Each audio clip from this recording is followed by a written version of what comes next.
Nous lisons dans Jean 6, lorsque Jésus utilise le terme pain de vie, il essayait de s'éloigner de la foule, en vain. Il avait traversé la mer de Galilée et la foule le suivait. Après un certain temps, Jésus demande à Philippe comment ils allaient nourrir la foule.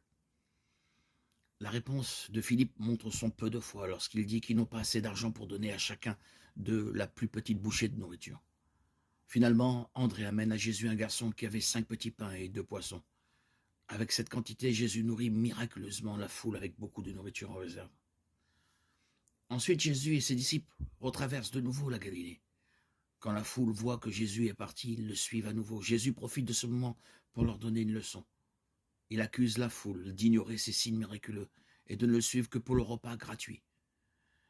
Jésus leur dit dans Jean 6, 27, « Travaillez non pour la nourriture qui périt, mais pour celle qui subsiste, pour la vie éternelle que le Fils de l'homme vous donnera, car c'est sur lui que Dieu le Père a mis son sceau. » En d'autres termes, ils étaient tellement captivés par la nourriture qu'ils passaient à côté du fait que leur Messie était venu.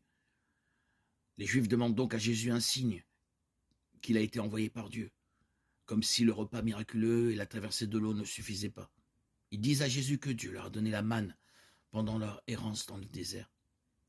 Jésus répond en leur disant qu'ils doivent demander le vrai pain du ciel qui donne la vie. Lorsqu'ils demandent ce pain à Jésus, Jésus les surprend en disant « Je suis le pain de vie. Celui qui vient à moi n'aura jamais soif, et celui qui croit en moi n'aura jamais soif. »